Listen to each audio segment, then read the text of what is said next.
بسم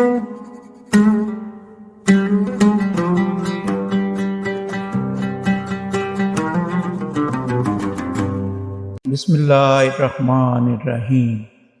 علم جفر کیا ہے؟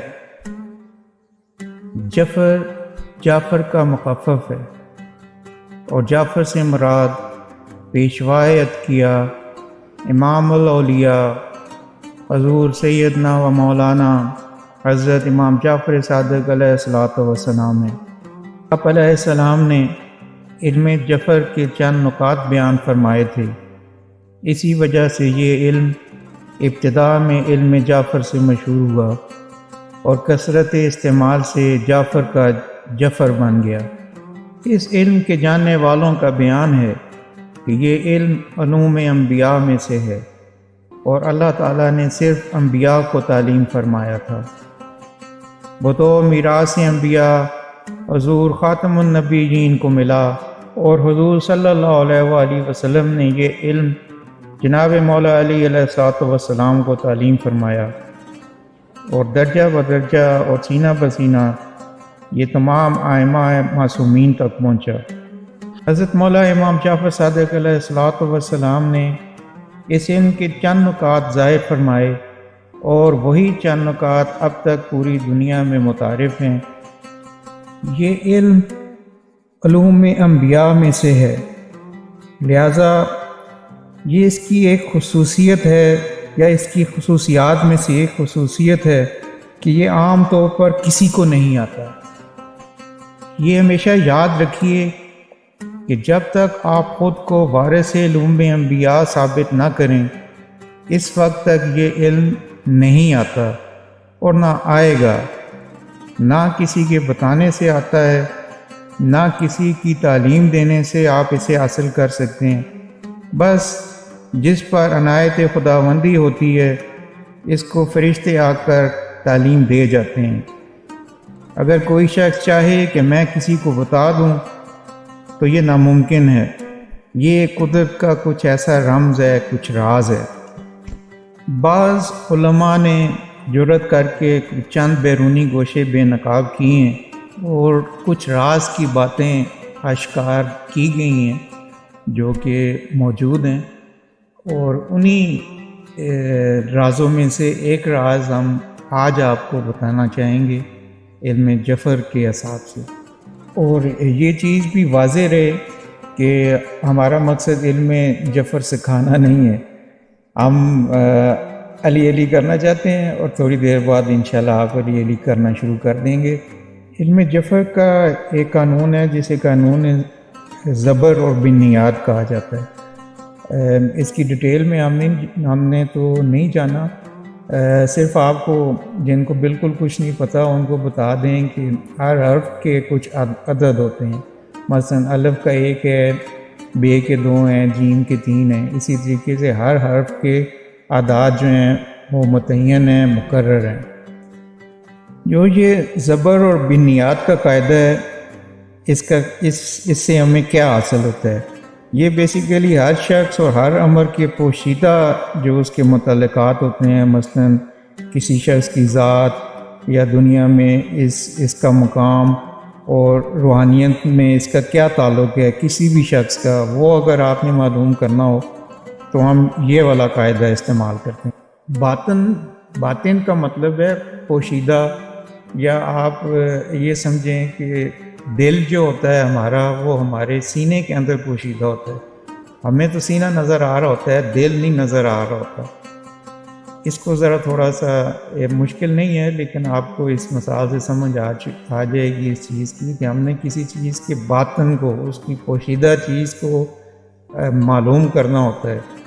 تو یہ ہم اس علم جفر کی اس قانون زبر و بنیاد سے معلوم کر سکتے ہیں۔ یہاں ایک اور چیز بھی سمجھا دوں، اگر ہم واپس اپنے اس ٹیبل کی طرف آئیں ابجد کے، تو اس میں اب ہر حرف جو ہے مثلا الف بے جیم دا لکھا ہوا ہے۔ اب اگر آپ کو یہ کہا جائے کہ اس کو ملفوظی کر کے لکھیں، اس کا مطلب یہ ہوتا ہے کہ الف جس طریقے سے بولا جاتا ہے اس طریقے سے لکھیں، یعنی کہ الف کو ہم نے الف لام فے الف، یہ ملفوظی کہلائے گا۔ بے کو ہم با، بے الف با، یہ ملفوظی کہلائے گا. اور دال کا دال الف لام دال، مطلب یہ جو پورا ملفوظی اس طریقے سے اس کو کہا جاتا ہے. یہ آگے ابھی استعمال ہوگا، اس وجہ سے میں آپ کو پہلے بتا رہا ہوں. اب مثلا میم ہے، میم کا ملفوظی ہوگا میم یہ میم، میم یہ میم کو آپ لکھیں تو میم بنتا ہے. ٹھیک ہے، تو اس میں جو پہلا حرف میم ہے وہ زبر کہلائے گا، اور جو باقی لفظ رہ جائیں گے یعنی کہ یہ اور میم رہ جائے گا وہ اس کے بنیاد کہلائیں گے. یہ تو ہوگی بیسکس. تو اب ہم آتے ہیں ہم اصل کام کی طرف. ہم معلوم کرنے کی کوشش کرتے ہیں کہ مولا علی عین لام یہ، اس نام کا باطن کیا ہے. بسم اللہ الرحمن الرحیم. تو علی ہم نے پہلے لکھا عین، سب سے پہلا لفظ ہے تو عین یہ نون، اور لام کا لام الف میم، اور یہ کا یہ اور الف یا. ٹھیک ہے، تو پہلا جو حرف ہوتا ہے وہ تو زبر ہو گیا، اس کو ہم نے ہٹا دیا. اب ہمارے پاس جو لفظ رہ گئے، جو حرف رہ گئے وہ ہیں یہ نون الف میم اور الف. سمپلی ہم نے ان کے جو اعداد ہیں ان کو ایڈ کرنا ہے. اب یہ کے عدد 10 ہیں، نون کے عدد 50 ہیں، الف کا 1 ہے اور میم کے 40 ہیں، اور الف کا پھر 1 ہے.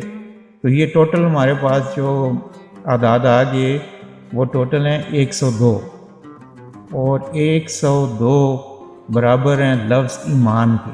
اور اگر آپ تھوڑا سا اور غور سے دیکھیں تو یہ جو بھی الفاظ یہ نون الف میم اور الف، ان کو اگر آپ لفظ بنانے کی کوشش کریں تو یہ لفظ بھی ایمان ہی بنے گا. بس ذات کا نام علی ہے اور باطن کا نام ایمان ہے.